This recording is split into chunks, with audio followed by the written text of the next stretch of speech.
How's it going, troops? Jordan here, back again with another Battlefield video. And in today's Battlefield video, we're going to be talking about the teasers that were sent to creators yesterday and what the teasers actually mean, as well as talking about the leaked pre-alpha multiplayer screenshots of Battlefield. And yes, you heard that right, leaked multiplayer pre-alpha screenshots of the next Battlefield game. So make sure you give this video a thumbs up and hit subscribe, and let's jump right in.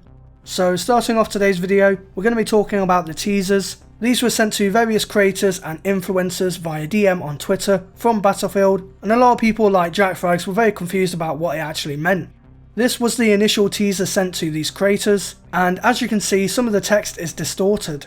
Now this same image came in different variations where some of the text was distorted, but with other creators, their images had other parts of the text distorted instead.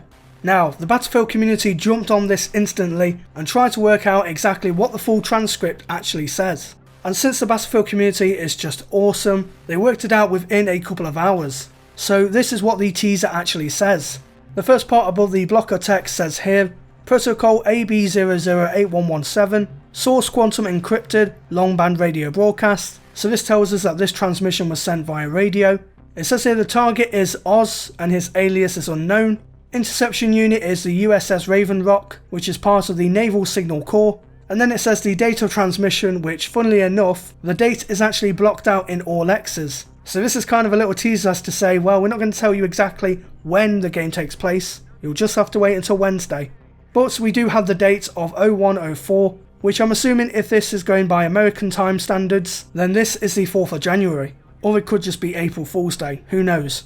And then we have the main block of text, which says here, some of you want to return home, that most human of all instincts. With a heavy heart, I must tell you the truth. You have no home to return to. The question we must ask ourselves now is, do we accept our fate, or do we dare to fight for a better world? No one may force you into battle, but I say to all who can hear my voice, if you can fire a gun, if you can tend a wound, if you can create havoc, those who cannot need you. We need you. War is the only way home. Now this is quite interesting because this, from the sounds of it, refers to what Tom Henderson said in his leaks back in February time. It was either February time or March time, but if you guys remember, because I covered it in a video on the channel, Tom said that the premise or the story or backstory of the game is that all nations have fallen after a big war, and the only two countries that are standing are USA and Russia, because the Americans and the Russians are the main superpowers, and that as part of the backstory, both of these superpowers call upon soldiers of fallen nations to join their cause. And that is exactly what it sounds like reading this. The way it says that we know you want to return home, but the truth is you have no home. And then it goes on to say that, do you want to accept this fate? Do you want to accept that you have no home? Or do you want to fight for your home? Do you want to fight for a better world? And that anyone, whether you can fire a gun or if you can be a medic and help people, you are exactly what we need for our cause. And that's exactly what it says here and what I get from reading this transcript. So this is quite the interesting teaser, and it's something that I'm very excited about and I'm very interested in learning more about. Rather than multiplayer just being America versus Russia, good guys versus bad guys, we actually have a story in place as to why you're fighting for America, why you're fighting for Russia, and this is something that I think is going to add to multiplayer and add to the game a lot more. Now, moving on to what all of you want to know about and want to learn about, let's talk the pre-alpha leaked screenshots of Battlefield multiplayer. Now bear in mind this is pre-alpha, this isn't at the final form, this is nowhere near the final version of the game. This is just a very early concept, a very early idea and a very early build of what the game's potential could be. Now when these leaks came out online, I was stuck in work, but I opened up Twitter on my break and these images were the first thing that I saw. And instantly I was like, wow, I'm absolutely blown away by how awesome this looks. Unfortunately though, for copyright reasons, I can't show you the screenshots in this video because I like making videos and I want this channel to stay up and I want to stay on good terms with EA and DICE. So if you want to see the leaked screenshots, you can join my Discord server, which I'll leave a link in the description below so you can go check it out there. But anyway, let's talk and discuss what these screenshots actually show. The first screenshot is in first person and we see the character reloading a sniper rifle, and on the sniper he's got the bipod attachment and the iron sights. In the foreground we also see an attack helicopter, which looks like it's taken some heavy fire as it's setting off its flares, and in the background on the left hand side we have a city skyline, and on the right hand side we have a giant sandstorm. The HUD is absolutely beautiful, and I mean beautiful. Finally, some fucking good colour. I mean literally, I have been sick to death of seeing white text, white this, white that, everything white on the hood.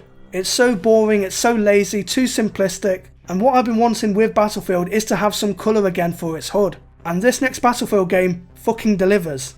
We have a mixture of colours between a light blue turquoise colour and a pinkish reddish colour. The light blue colour is for your team, while the reddish and pinkish colour is for the enemy. And you also have your squad on the hood there with their profile pics. And on the right hand side we have our primary weapon, our secondary weapon, our 2 gadget slots and what looks to be like a perk slot. And also the ammo counter and our health is on the right as well. Moving on now to the second image, and we are in third person mode. The main character here is flying a VTOL Osprey. And in the background we can see this massive sandstorm just take over the map, absolutely sweep over it and just cause all sorts of devastation and blindness. Now if we take a look at the map, we can see a football stadium and we also see a desert as well as that city skyline in the background just peeking behind that sandstorm. If we take a look at the third image, we have a close-up view of these skyscrapers of this city, and the sky is completely lit up in bright orange, probably from all the gunfire from both sides. And at the bottom we see here, it says here pre-alpha footage, so once again stressing that this is pre-alpha gameplay, this isn't the final version. And for our fourth and final image, we see here a third person view of an M1A5 Abrams tank, and the first thing that jumps out to me is that the city skyline is completely red. Like literally the whole sky is red, everything seems to be red. So I don't know whether there's been some massive fire like a wildfire or something, or maybe it's just the fact that the war's been going on for so long and you can see the brutality of it with all the vehicles on fire, with all the buildings on fire, the exchange of gunfire from both sides. It's a very eerie and alarming thing to look at. But anyway, let's dive into this image because we've got a lot to talk about here. So once again in the background we have another view of that city skyline with the skyscrapers. We also see close up some crossing arches as well as what looks like a freeway on the left hand side. And one thing that stood out to me the most from looking at this image is the fact that tanks now have infinite ammo, the same as Battlefield 3. Overall, looking at these leaked images, they do look really cool, and I'm not going to lie, they aren't exactly the best in terms of graphics and textures. But this is why it is pre-alpha, it's not the final version like I said, and a lot of people like to judge what the game looks like purely from leaks or purely from pre-alpha footage. And I want to heavily stress this, that just because it is pre-alpha, it doesn't mean that this is exactly what the game is going to look like in the final build at launch. And let's be honest, this is EA, this is DICE, this is Frostbite. If you think the game is going to look crap, then you are easily mistaken, because everything running on the Frostbite engine looks absolutely phenomenal. And the developers at DICE are absolutely talented. These guys know how to make a game look good. I mean, as much as we love to trash on Battlefield 5, you can't argue that Battlefield 5 didn't look amazing. So yes, whilst these images might not look the best, just bear in mind that the game is going to look absolutely phenomenal when it comes to launch. But anyway troops, like I said, if you want to see the leaked multiplayer screenshots yourself, then head into the description and click on the Discord link, and from there you'll be taken into my Discord server, and then you can take a look at the screenshots for yourself. Anyway troops, that wraps up today's Battlefield video. If you did enjoy this video, then give the video a thumbs up, I would appreciate it a lot. And make sure to subscribe to the channel for more Battlefield content. And also while you're there, make sure you click the bell notification icon next to it, so that way you're always notified as to when I make an upload. And of course make sure to follow me on Twitter at jordanxbrookes for all the latest on there. So until the next video, I thank you all for watching, stay true to me troops, and I'll see you in game.